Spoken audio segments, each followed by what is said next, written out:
کتنے کالج ہیں، اسکول ہے، ہماری بچی پڑھنے جاتی ہے، 40,000 20,000 ہم فیس دیتے ہیں، لیکن ہماری بچی کلاس میں بیٹھنے سے پہلے برقع نکال کر کے بیٹھے گی۔ کبھی آپ نے سوچا یہ کون سا پردہ کرا رہے ہیں کہ گھر سے نکل رہی ہے بچی تو برقع پہن کے نکل رہی ہے اور لڑکے کے بازو میں بغیر پردہ کے بیٹھ رہی ہے؟ یہ کون سا پردہ ہے بھائی؟ اب ذرا سوچئے کہ جہاں انگار ہو اور جہاں سوکھی گھاس ہو تو آنچ نہیں لگے گی کیا؟ لگے گی۔ ہماری لڑکیاں اس طرح سے بے پردہ ہو کر کے کلاس کریں گی، آزو بازو میں چھوکرے رہیں گے، تو جب دل کے اندر نفسانی آگ لگے گی تو مرتد ہوگی، کافر کے ساتھ بھاگے گی، مشرکوں کے ساتھ بھاگے گی۔ تبھی آپ نے سوچا ہے ہر جگہ پر ایسا ہے، مسلمان لڑکیاں برقع پہن کے گھر سے نکلتی ہے، کالج اور اسکول میں برقع نکل جاتا ہے۔ ہم مسلمان شادی ہال کھولنے کے لیے بہت آگے رہتے، 25 لاکھ 40 لاکھ کی شادی ہال اور فنکشن ہال کھولتے ہیں، ایک مسلمان کا 4 فنکشن ہال، لیکن کوئی مسلمان کالج اور یونیورسٹی اور اسکول بنانا نہیں چاہتا ہے، اور جو بنا رہا اسے بنانے بھی نہیں دیتے ہیں مسلمان۔ یہ آج کل کے مسلمان ہیں۔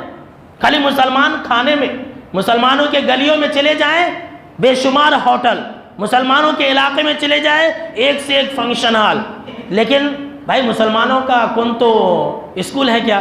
نہیں، کون سا نہیں ہے، ایک ہے، اس میں بھی طرح طرح کی الجھنیں، طرح طرح کی پریشانیاں اور سیاست اور پولیٹکس، پتہ نہیں کیا کیا ہوتا ہے۔ ارے مسلمانوں یہ دور فتنوں کا دور ہے۔ آج پردے کو لے کر کے اسلام کو بدنام کیا جا رہا ہے، ہندوستان کے اندر سیاست کی جا رہی ہے۔ آج کل پردے کا مسئلہ کیوں اٹھایا گیا؟ دیکھیے یہ حقیقت ہے کہ یو پی کے اندر الیکشن چل رہا ہے، اب جتنے بھی مسئلے تھے وہ سب ختم ہو گیا، NRC کا مسئلہ تھا ختم ہو گیا، طلاق ثلاثہ کا مسئلہ تھا ختم ہو گیا، اور رام مندر کا مسئلہ تھا وہ بھی ختم ہو گیا، اب کچھ بچا نہیں تھا۔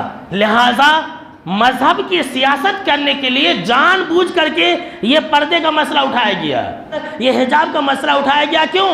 یہ نفرت کی سیاست کی جا رہی ہے اور اپنی کرسی بچانے کے لیے کی جا رہی ہے، کوئی مدعا تو ہے نہیں، اب مذہب کے نام پر لوگ جمع ہو جاتے ہیں۔ لہٰذا ایسے وقت میں تمام ہندوستانی لوگوں کو ایک پیغام دینا چاہتا ہوں کہ سبھی ہندو مسلمانوں کو سمجھا دے کوئی یہ جا کر، اگر نہ سمجھو گے تو پھر گندی سیاست تمہیں مار ڈالے گی۔ سنیے مسلمانوں، اگر ابھی بھی وقت ہے، ہم نہیں سمجھے، ہم سیاست کو نہیں سمجھے اور پولیٹکس کو نہیں سمجھے، تو ہمیں یہ سیاست جو نفرت کی سیاست ہے یہ ہمیں مار ڈالیں گی۔ اور جو لوگ نفرت کی سیاست کرتے ہیں ایسے لوگوں کو چاہیے کہ وہ لوگ فوراً یہ نفرت کی سیاست بند کر دے۔ کیوں؟ اس لیے کہ آج جو صاحب مسند ہے کل نہیں ہوں گے۔